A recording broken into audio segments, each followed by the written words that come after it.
Okay, first, Byron Murphy right out the gate. We're going to talk about this in a second. You might have gotten your not only a guy that the Hawks loved and other teams were, as we know now in retrospect, trying hard to trade up on, but was a guy that is looked upon, at least by more than I think a few NFL organizations, as the best player in this, the best defensive player in this draft.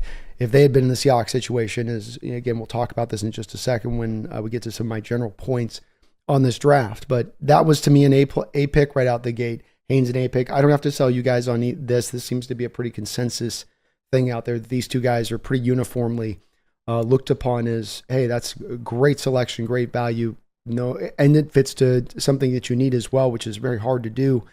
This is really where you start the foundations of your draft here. And I don't think it can be undersold that there's a little bit of a keynote difference between getting your first two picks absolutely entirely correct. And then when you look at teams that like didn't do very well at the top of their draft, but maybe, okay, 4th, 5th, 6th round, they did pretty good. This is where you want to strike in the heart because these are the players that are going to have impact. You know, not just starters. Oh, well, he's a 5th rounder, became a starter. No, here's a guy that's actually got impact in what he's bringing. We come back to Tyrese Knight. I'm not going to change where I was at on this grade and where I saw it. I think there were other teams looking at him as well, but this is the one that definitely is, you maybe have a little bit of an issue with. I don't think it's in like horrible reach. I don't think that they're not going to find a way to use his talents on the football field.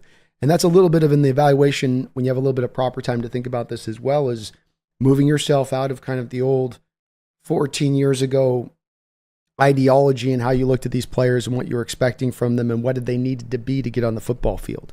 Before, when we drafted a player, he was going to need to kind of fully round out his skill set to get out onto the field for the most part, unless he was a highly drafted guy.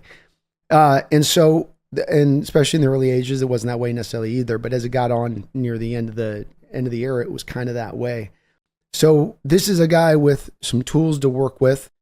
And maybe there's some different roles that they can find to utilize him in this defense that is just outside of the, inside linebacker or wheel linebacker, and where he's going to be more of kind of that tool that they can use. But as we get into the rest of the draft, I'm not overlooking where I was at in my Tyrese Knight one, which was just kind of an okay pick, but this is on the back of 1, 2 being A's, and then coming back and getting Barner, who is a guy that I think is absolutely getting slept on by some of the fan base and their outlook on him and where they see him as far as what he really brings. And I made the comparison to Disley, and some people aren't really wowed by that with the Disley. I think this is part of what drew Seattle to picking Barner in the first place.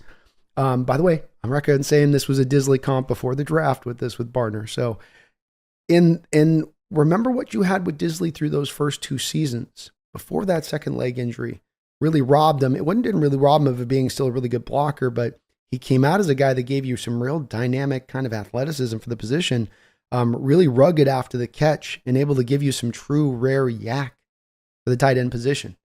And you got this and then he got the injuries that went down, which was brutal for him. But I don't know if we ever really got to really see Disley's true upside because of that.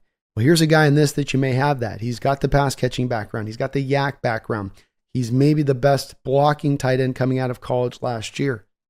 Hard to give this grade anything but, to me, a B+. This is a guy to me that has some legitimate possibilities of getting into next year and going, okay, does he ascend to maybe now your starting tight end and you move on from Fant to Fant can't capture back what they're hoping I think he can capture this year? I'm not throwing Fant away now. I'm just saying that if they get to next year and they want to save money, and they've got him, they can slide and they go find an H-back somewhere else, perhaps in free agency or something else to fill just that role. Maybe they can go out. There's another move to be made there. But he's a guy, I'm just saying, that has a little bit more upside here than I think the fan base is, and I liked him coming in. So again, another pick you like a lot. Pritchett and James as cornerbacks, kind of similar things going on with them. James is more of a guy that's probably going to do a lot more stuff in the slot. Pritchett's got more of the hope to be the outside. You've got a guy in McDonald who loves his nickel packages. I don't think we're going to be running a lot of base. I think you're going to see a lot of the 3-4 out there with the, 3. It's not going to be very much of that. So he needs a lot of corners, and he needs bodies back there that can do it. And there is always the thought process with these guys running some of the man background that I was less in. So much of the tape I watched, they were just in cover 3. So I didn't get a chance to see him as much up in the man-based coverage stuff. But then you can see it in there a little bit, and it's in their highlights a little bit of them up in times, and certainly when DJ James is in the slot, he's playing a lot more of that kind of look. And there is a little bit of, I think, going to be a pull to McDonald long term to try to run here and there these times where, hey, I'm going to bring those blitzes, I'm going to bring those stack fronts, and I need the guys on the outside that can run with these dynamic wide receivers that are as athletic as these wide receivers, if just for a few seconds in space until my guys can get home. You're not going to have to cover for 6-7 seconds, but I just need you for about 2.75. Can you give me that, DJ? Give me that, Nehemiah?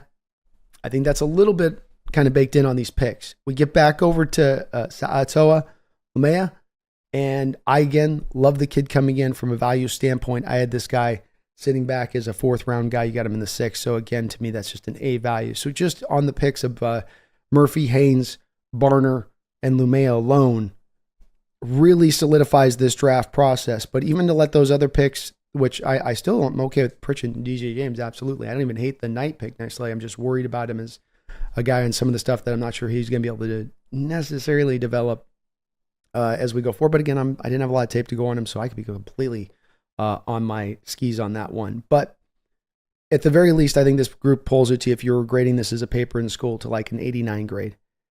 And to me, no draft is cemented, but by the fact of also looking at what you're going to get proverbially in the UDFA side of things. I'm not going to sit here and tell you that these UDFAs are all going to come in here and have some great impact. I'm not here to oversell it. But when you do go back and look through the history of the Seahawks with John Schneider, he has done a good job in finding UDFAs that can come in and play. And you can say it's this or you can say it's that, but he's done a good job of targeting and finding guys in this way.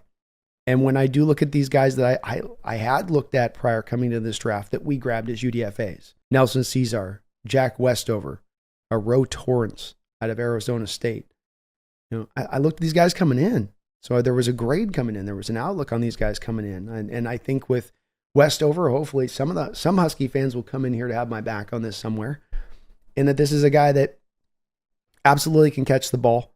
Maybe can be a bottom level like Hollister type as a pass catcher, though I think he's better than Hollister.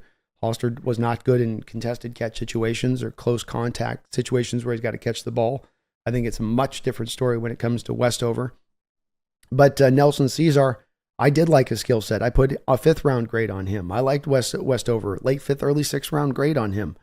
So you're adding basically 2 extra picks onto this draft to me, at the least in the UDFAs, not to mention a George Holani, who I did not get to watch prior to the draft, but after watching the film, could certainly see, well, who's going to knock him off as the 4th running back on this roster?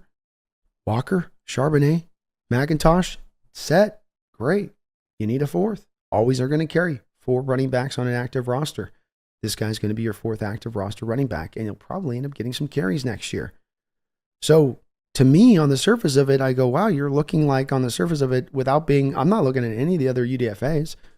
I'm not carrying, just kind of locking on those particular guys with the draft. Does that push you up percentage point? Does it knock you up just a little bit? And okay, maybe not that.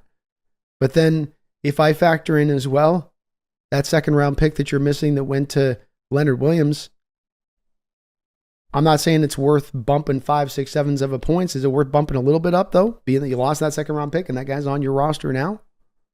Or how about the fact that you packaged the Sam Howell pick and packaged a couple picks and had moved back in this draft? That's also part of this draft. The same Sam Howell that a former general manager Lombardi was talking about yesterday as a guy that he has high a grade on or outlook on is in many of the guys at the top in this draft. Make of that what you will. To me, does that put it up to a 90? Does that get it up to an A-? Yeah, I think it does. And I think you got to take that whole factor into it. Why do you toss that 2nd-round pick out? It didn't go not for nothing. I maintain there's very little likelihood that you were going to get Leonard Williams here into Seattle if you hadn't have made that trade. Making the trade helped to, as it's done in not just here in Seattle, but many other organizations across the NFL. We've seen this before. Teams have made the trade deadline deal for a guy and then been able to kind of sell him on the experience of the city and the organization, and then they're there long term. And that's what you're able to do here. So from my perspective, I factor all of that together. I would have had it on its surface of it minus the Williams factor, minus the Sam Howell, minus the UDFA stuff. It's an 89 to me at that point. On the back of Murphy, Haynes, Barner, Lamea, who I think Lamea long-term becomes your right guard. I think Haynes long-term has a chance to become your left guard. I think it's going to be between Lamea and Luamea. I'm going to try to say it right. I'm going to work on this, guys. I'm trying. It's between him and Bradford. I think over on that side. I think it's going to be a good fight between those two guys. And maybe Bradford's athleticism wins out in the spread system. But we'll just have to see, won't we? We'll have to see. So I come back. A- is the grade I give. That's why I give it. I think you got to factor all of these parts into it. The UDFAs are a part. Reason being, Seattle traded out of the 7th round in this draft. Why did they do that?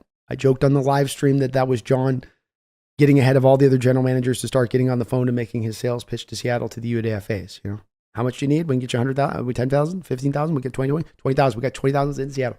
Give me the next call. 25. We got you 25, Holani, and then you were 25 and you're here now. I mean, can we get you in here now? If you don't get drafted, man, I'm just saying if you don't get drafted. Yeah, I know we got like half the 7th round. If you get taken, all good. We don't have a pick. It's not that we're passing on you, George, in the 7th round. It's just that we don't have a pick.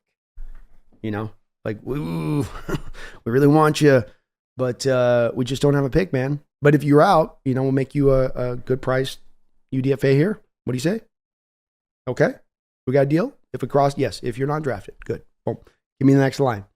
John's in there working that phone. Every other general manager's looking in the league like, how long we got you till UDFAs? Man, this is a long 7th round. How many comp picks were there in this? Why are there so many picks in this round? Why is it so slow? Clock resets on every trade. Who's trading? John's over there just working those phones. So to me, yes, I do factor in the UDFA aspect of that because I think that does bear some weight here.